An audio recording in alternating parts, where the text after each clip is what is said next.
Hello everyone. This is Suzanne Knabe-Nicole from Police Science Doctor, where research is translated into something actionable for everyone in the law enforcement community, intelligence or military, whatever you think is relevant from what I cover, you are more than welcome to have it.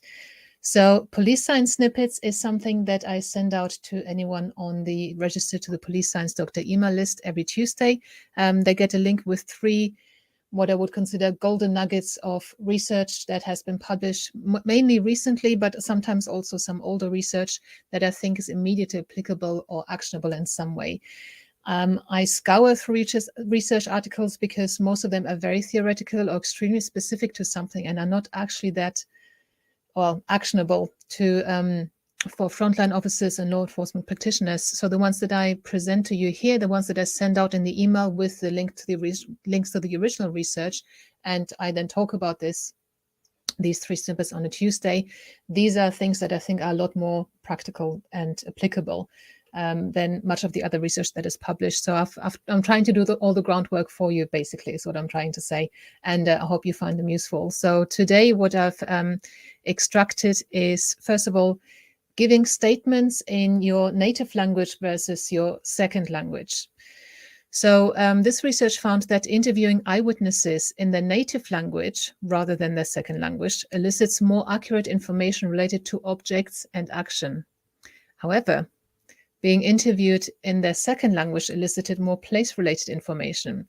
Now, I admit there's not a clear do it in this language versus do it in that language, but it's perhaps something to consider when it is very relevant to get the information about the incident. It might be better to do so in the person's first language, perhaps using an interpreter rather than in the person's second language. So, for example, in an English-speaking country like the UK, if somebody has a decent command of English.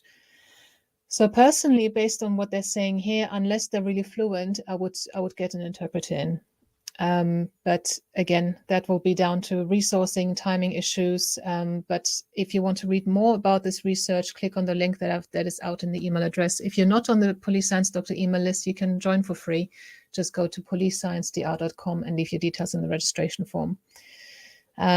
The second snippet for this week is reactive addressing of discrepancies. So this is talking about suspect interviews and strategic use of evidence.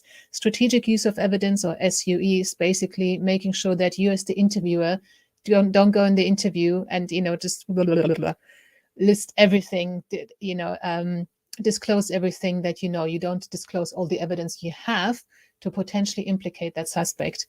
You do it strategically, bit by bit, so that the suspect does actually not know at any point how much more you know than you do. Because if you tell them everything in the beginning, they know exactly what the limit is of what you know. But if you do it strategically, you're creating more of an air of, I might know more than I'm telling you. So they did some research to look at a specific way of using strategic use of evidence, and that is called reactive addressing of discrepancies. So addressing a discrepancy is when the suspect tells you something that goes against a piece of evidence that you already know. So you know that potentially this may not be true. Now the question is, do you let them carry on, and do you carry on the interview and then maybe later bring up or challenge the discrepancy? And by challenge, I don't mean in a hostile way or an aggressive way, but just saying, can we just talk about what you just said here, because the information I had, can you just explain why this is perhaps different to what I've been told before? So the research, finally getting to it, is found that interviewers responding to discrepancies in suspects' accounts by non-aggressively challenging all of them immediately. So as soon as one comes up, you question the suspect about that rather than letting the interview go on further, rather than only reacting to severe ones. So rather than disregarding some of them and only responding and challenging severe discrepancies, elicits more information from suspects. So, just to clarify this because this was a bit convoluted. So it's better to query each discrepancy as and when it comes up, whether it be minor or major, rather than, just responding to the major ones. So query every discrepancy as it comes up, but in a very respectful and calm way. And the third snippet for today is about the behavior of victims of sexual assaults when these victims work for the military services.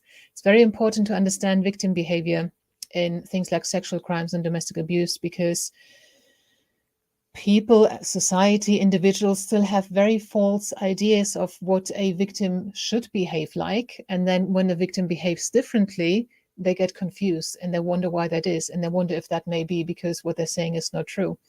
Whereas we need to understand there's a whole range of normal, genuine victim behavior.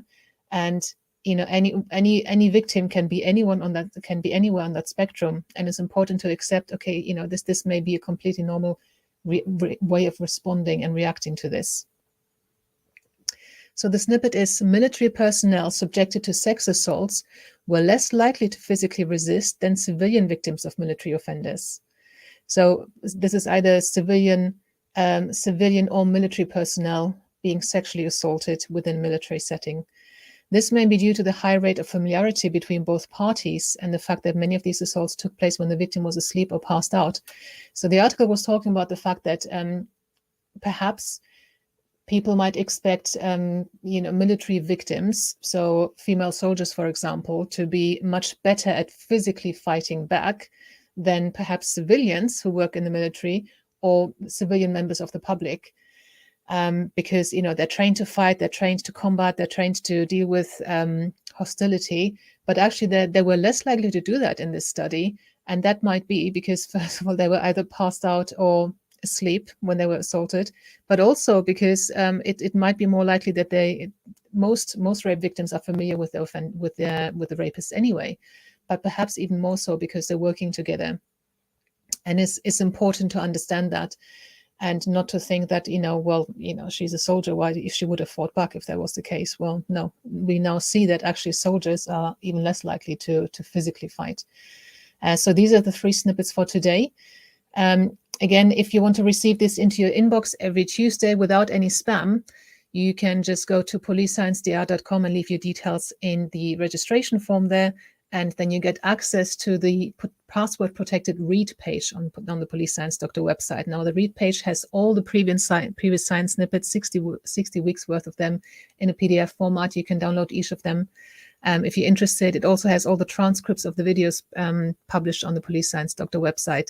So, well, thank you for listening today, and I hope that you found this interesting, and I'll see you next time. Bye-bye.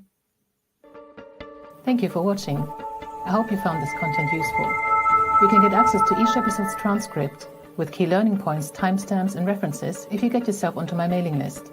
Just go to the main website on policesciencedoctor.com, and on the bottom of each page you will find a sign-up form for notifications of new content. Just enter your first name, your preferred email address, and the type of organization you work for. You will not get any spam. This is just for me to let you know about new content and for you to get access to all the transcripts.